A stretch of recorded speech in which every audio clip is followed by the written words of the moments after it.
Brilliant. Thoroughly enjoyed that. I can't imagine what Buttertubs Pass has got to better that, really, because that was just incredible.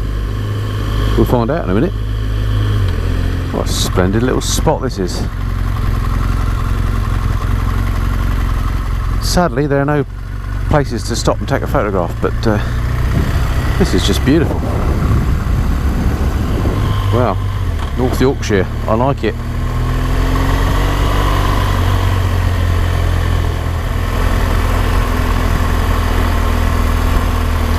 All these old derelict houses and barns here. I find them fascinating.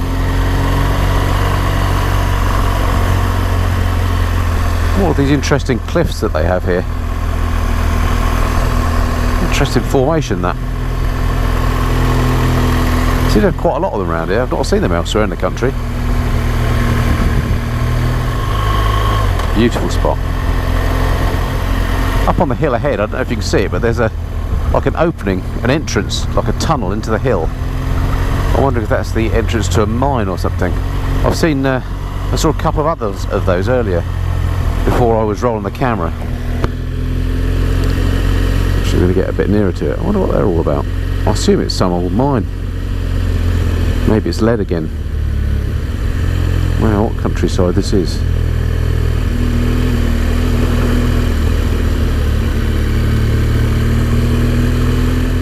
It's like a cyclist's nightmare, I would have thought. It's not a flat piece of ground amongst it.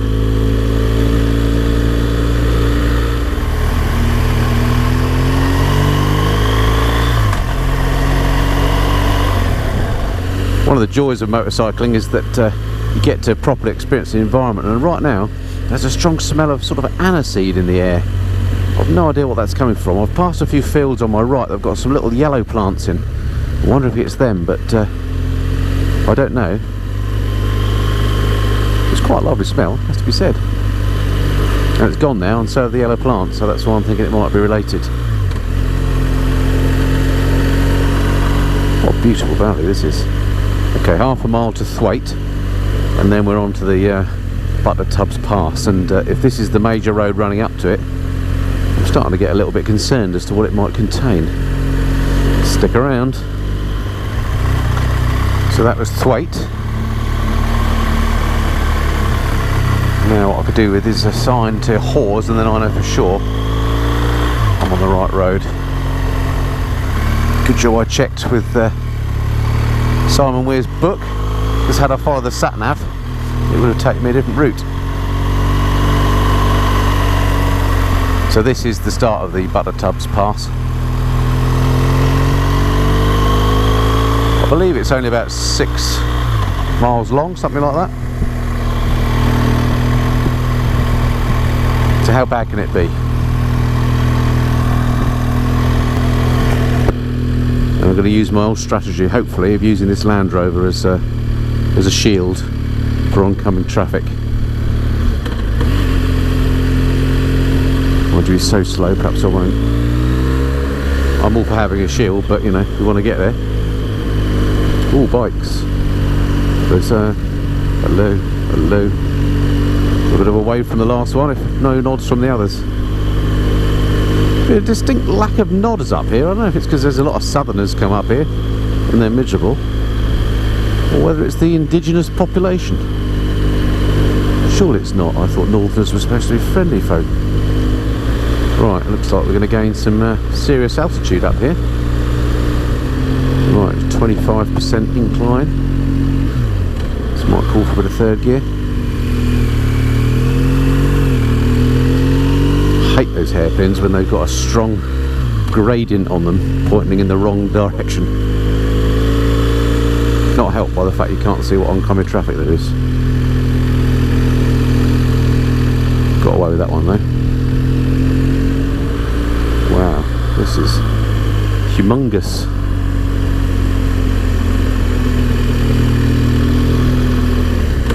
Wow, incredible. Another cattle grid. Yeah, so that is a long way down there. It may not look like it. Wow. That is something else. So this is what the Buttertubs Pass is all about. Maybe it's not so much that it's challenging, it's just vertiginous. Took heed on the safety fence they've got up. I'm sure it's very strong and will stop a car going over the edge, but if I hit it, I think I'll be head first over it. However, better that than no fence. Just found a photography spot. Oh yeah, okay. I'll give you North Yorkshire. Well, part of it anyway. This little corner. Very lovely it is too. Good effort, sir. Wow. You must have some seriously strong legs, because this is not a small hill. So, Buttertubs Pass, that was, again, never heard of it until I planned this route, but what a lovely road. If you find yourself up in this area, give that one a go. It's not particularly challenging, I'm glad to say, but it is in a very steep-sided valley, and it's great along that bit of road there. It drops off to your left. So dropping down now towards Hawes, I think, and then I need to have a look at my route again and start to plot my way towards the east coast and my evening in Whitby. So I'm just exiting Hawes now, and had to just mention to you they've got a Wensleydale cheese exhibition on there. Where else in the world would you see that? I assume Wensleydale must be around here somewhere, and they're rightly very proud of their cheese, so why not have an exhibition? Wensleydale Press. Perhaps this is Wensleydale. Cheese or not, it's lovely. We're back on a more major road now. This is the A684, and again it's one of these ones with this lovely surface. It's just beautiful. If you lived around here and you could get to know the road, just want to crack your sports bike out for. All these dry stone walls probably might not be so much fun if you were to get a corner wrong. Oh, it's a splendid little spot. Again, sadly I don't know the name of this place, but nice little green and coffee shops, that sort of thing. Nothing not to like. It's traffic chaos here. What is going on? It's like central London at rush hour. Right, I've just set course for my hotel, which is just outside Whitby. According to the sat nav, it's going to take me another 2 hours to get there, which means I will have been in the saddle today for, I think, 9 hours. So although it didn't look very far on the map, just across the country, turned out to be a very long day. Very enjoyable though. I've not ridden or driven in the Pennines at all before, and some of those routes were just stunning, and really enjoyed the passes as well. Right back when we started in the Lake District this morning. That seems a long time ago now. Anyway, it's not over yet. Hoping for a few more good roads in the next couple of hours. So stick around and stay tuned. Let's see what my next hotel's got to offer.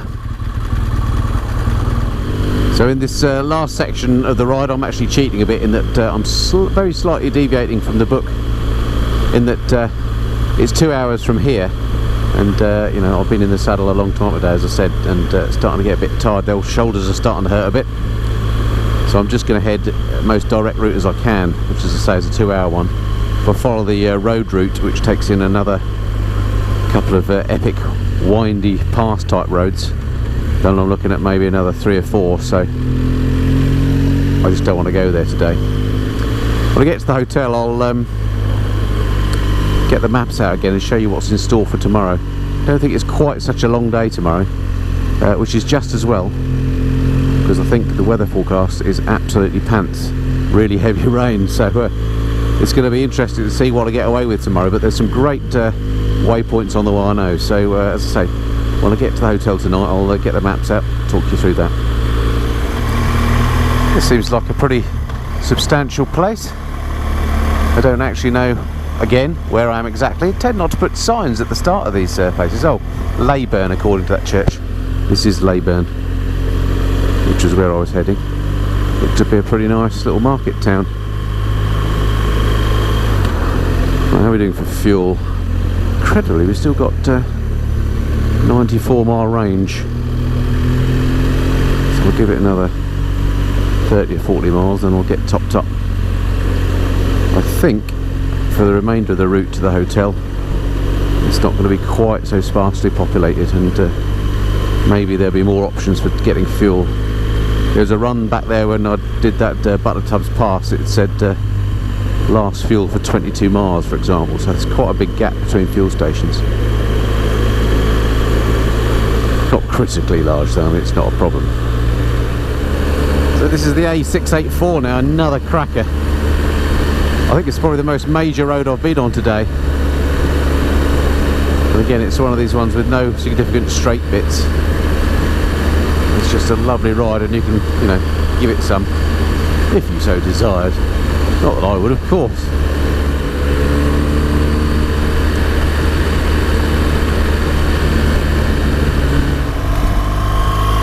Yet another beautiful little village. Oh, this is a splendid little market town. This is called Bedale. I've never heard of it, but what a lovely place. It's reminds me a little bit of ye olde Amersham or Tame. Oh, I was just saying how much I like that town that looked much like ye olde Amersham, and I got cut off in mid-prime because my battery ran out. Anyway, on my last battery for the day now, so got to be a bit careful about how much yapping I do. Wensleydale Railway, perhaps that was, could that have been Wensleydale? Didn't see any cheese references, so maybe not. Bedale station. So making progress now. This is the town of Great Ayton, which apparently was the boyhood home of Captain Cook, and currently contains some very yappy dogs. However, we're making progress. I've only got 26 miles now to Whitby. I'm glad to say it's been another long old day in the saddle. It'll be the time I get there, it will have been 8 hours in the saddle, and haven't really had a break. I had lunch, but I only stopped for half an hour. Other than that, I've not stopped. So yeah, it's been a long old day on the bike again. So we'll get to the hotel and study the map, see what we've got in store for tomorrow. So the first glimpses of the sea over to my left, the North Sea that is, having seen the Irish Sea yesterday. And finished the day's route on this really fast sweeping road that was a great antidote to the rest of the day, really, which was fantastic, but it wasn't particularly speedy. Again, it was one of those days where it just seemed to take ages and ages to cover any distance. I've actually done, I think, about 240 miles in total today, which doesn't sound like a lot, but I've been on the bike for 9 hours, as I say, so it's been a long old day in the saddle. I can't wait to get to my hotel, have a shower, something to eat, and then I'm going to sleep like a baby tonight. And there's a Whitby Bay ahead. Okay, so made it to my hotel. Another epic day on the bike today. 9 hours in total, half hour for lunch, so I'm absolutely cream crackers. So looking forward to getting in that shower over there, and then having a few beers. Anyway, before I do that, I just thought I'd show you what I've got planned for tomorrow route-wise. Oh, this is my hotel room, by the way. It's sort of a mezzanine affair with a bed up top, and then down here, settee, TV, that sort of thing. It's quite a groovy actually, looks really comfy. Anyway, okay, so that's enough of that. So in terms of the route for tomorrow, here are the maps. So today we've come right the way across from the Lake District, as you saw, and at the moment we're down here at Whitby. Okay, so we start off at Whitby. We're going to track our way through the North Yorkshire moors, so this should be pretty spectacular through here. Down towards Pickering and Malton, then out to Bridlington on the coast, back down then towards Beverley, and then Kingston upon Hull, which I'm really quite looking forward to, because I don't know this area at all, but the reason I'm looking forward to it, of course, is the Humber Bridge. That should be really excellent. And then from there we track our way down here. Then we come into the Lincolnshire Wolds. This is somewhere that I've just I've never even been before, so this is going to be interesting. In my mind I'm thinking flat boring, but apparently there's some good roads there. So down through the Lincolnshire Wolds, and then we get onto this map. We track our way through Woodhall, Spa, Sleaford, towards Grantham here, home of Mrs Thatcher, I seem to remember, past one of my favourite places in the world, Melton Mowbray. You'll know why it's my favourite place if you know anything about Melton Mowbray. And then I'll be staying at Kegworth for the night, which is just south of Nottingham. So that's the plan for tomorrow. It's not quite as nightmarish mileage wise. It's about 250 miles in total, which actually is probably about similar today, but it has got a few opportunities if the weather's bad for me to cut some corners slightly. And the weather forecast, it has to be said, is pretty bad. It's heavy rain all day, so I've got my waterproof, so I'll get togged up and we'll see how it goes for the first few hours, and then I'll tailor the route from there accordingly. Okay, so that's that. I'm now going to go and get myself sorted out, washed, cleaned up, have some supper, get my head down early, and I'll see you tomorrow in the morning.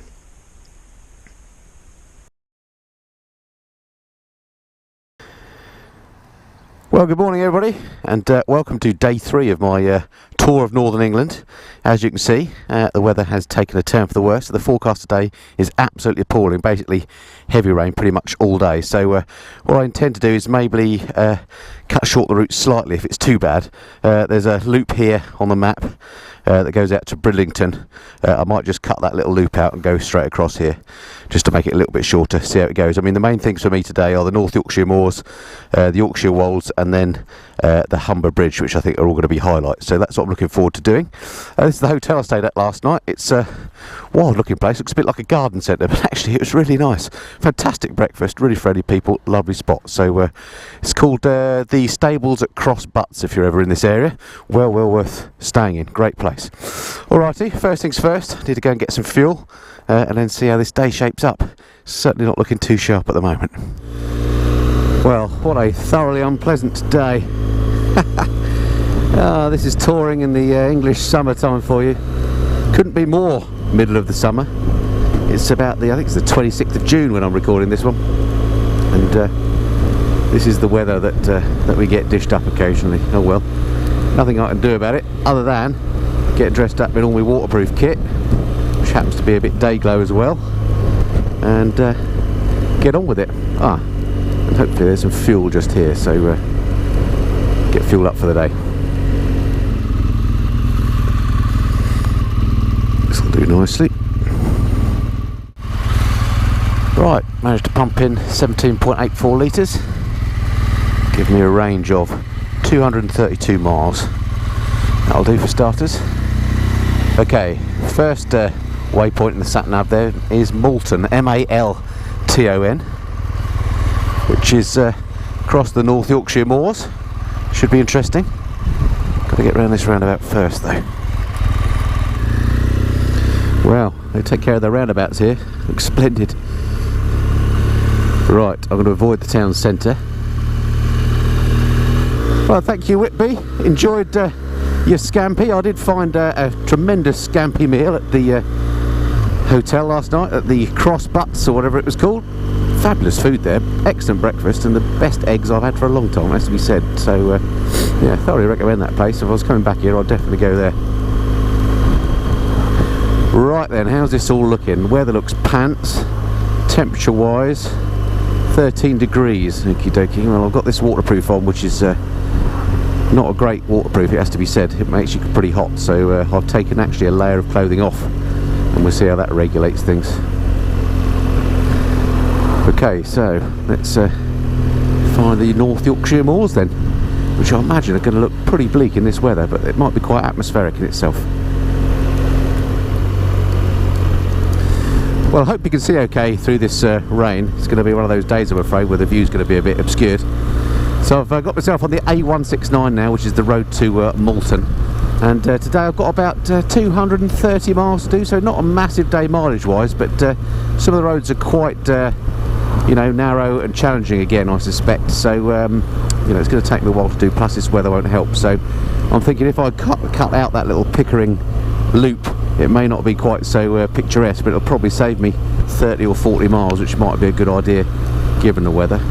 We'll see how it feels once we get to Malton, which is some 26 miles south of here on the A169.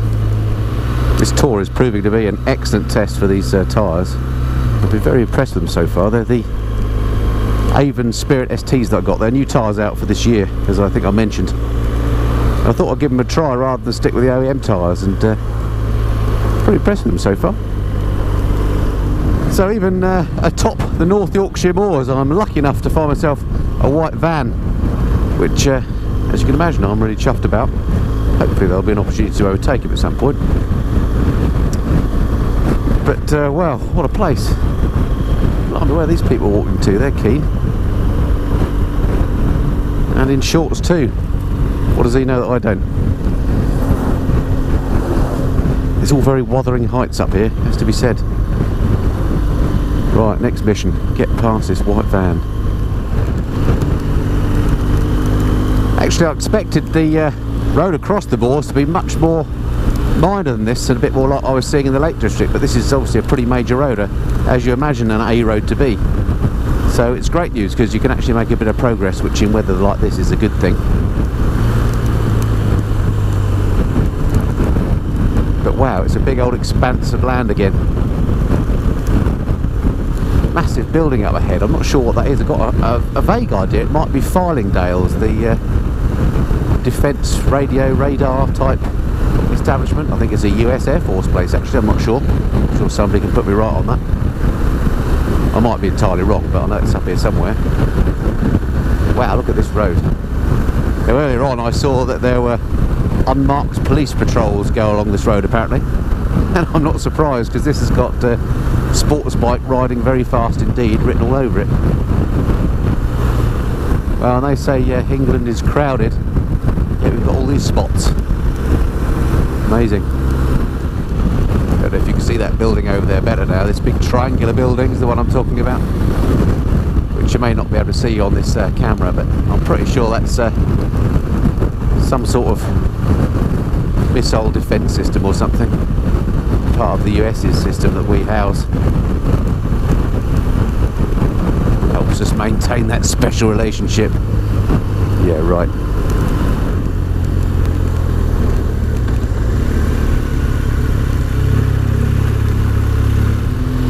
Even got roadworks here. What's that all about?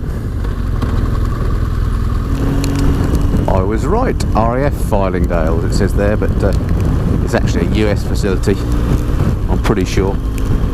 Or maybe the RAF run it on behalf of the USAF, I'm not sure. Always causes a lot of controversy that that's housed here for some reason. I guess because it potentially makes this area a target. I had a number of people ask me about the RST Adventure kit that I wear on my last trip. I've done a few reviews of it. I'm a huge fan of RST kit. It's just, I think, excellent value and excellent kit. And this RST Adventure 3 that I'm wearing now is also good, and it is properly waterproof, but because it's summer I took the waterproof and quilted lining out of the jacket, which is why I've got to put my waterproofs on over the top. Otherwise I would just rely on the jacket. On the last tour I did in Scotland, I just used the jacket with its waterproof liner. It was absolutely fine. I have, however, got the waterproof liner in the trousers, so they're au naturel, and I should keep perfectly dry in them. I just assumed, because it was the middle of summer, that, crikey, it's a bit of a tight one, that I'll be too warm with all the waterproof layers and the quilting and so on.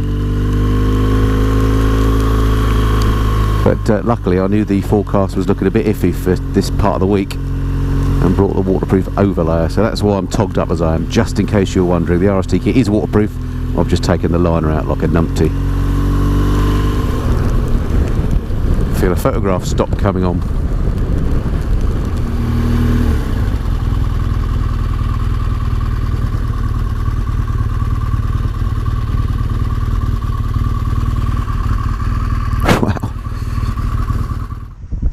Well, it's certainly true that some days are better than others when you're on tour on a motorbike, and today is one of those days that, well, challenging weather day.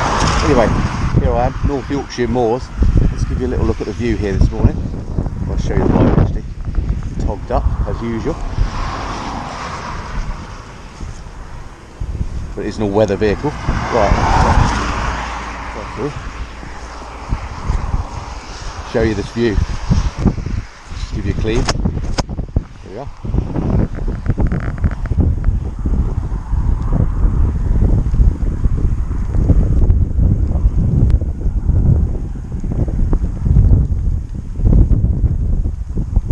All very Emily Bronte, I think you'll agree. Right, I think less hanging about, more biking required. So another question that came up in the comments quite a bit on my last tour was why do I do these tours on my own? Well, a number of reasons. Well, number one, I would say I don't always do them on my own. I have done tours with pals before, and I will do in the future.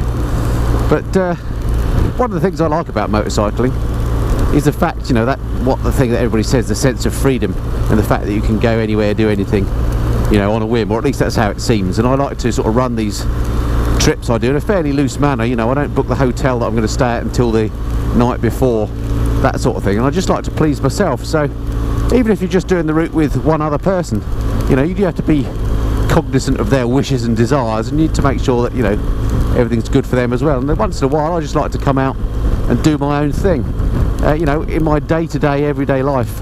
I don't want to make this sound too bad, but you know, I'm looking after other people. I'm making sure that everyone's happy in the family, because now I've stopped 9 to 5 working. I'm basically a housewife.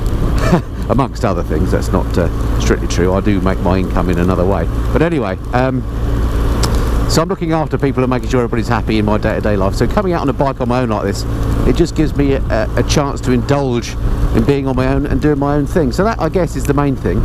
That's reason number one. Reason number two is I'm not a big fan of riding in groups generally, because again, I don't like the fact that not only do you have to worry about yourself, but you have to worry about everybody else as well. You know, are you going fast enough? Can you keep up with the guy in front? Is the one behind too slow? All that stuff just, for me, saps some of the enjoyment out of motorcycling. And then number three, because I am lucky enough to not have a, you know, conventional 9 to 5 job, you know, I run a business and that's how I get my main income, but I can run that when I like, and hence why I can do the things on YouTube that I do and go on these trips. So I tend to do them outside of holiday time, so they're not so busy. And unfortunately most of my friends are all working 9 to 5 usual times, and just aren't free to do these sort of trips. So that's another reason. And then last but not least, I haven't got any friends. No, actually that's not true, I do have a few friends. But no, I tend to quite like doing these trips on my own, mainly because of the flexibility. What a stonking road this is. In the dry on a sports bike, this would be absolutely stunning. It's pretty nice in the wet on an adventure bike. Lovely sweepers, good views, and not too busy, like it. So midway across the moors, you come to this place. This is the market town of Pickering, famous of course for its most famous resident Ron. Other than that, don't know much about it. There is a castle here though, called the sign anyway. Right, hopefully I'll burst out the other side of this and I'll get back into the moors again on my way to Malton. It's a strange little arrangement. I want to sort of go straight on, but I want to sort of go right at the same time, so I'm going to indicate even though I'm going straight on. I'm not sure if that's technically correct. Probably not, looking at the lanes.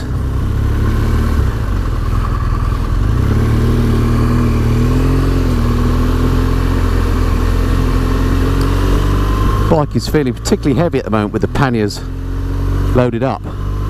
It's in some ways it's almost worse than when you have a pillion on, because the weight with the rear panniers is obviously out at the sides a bit more, whereas when you've got a pillion on, they're sitting sort of above the centre of gravity, and as long as you don't go over that sort of critical tipping point, it's okay.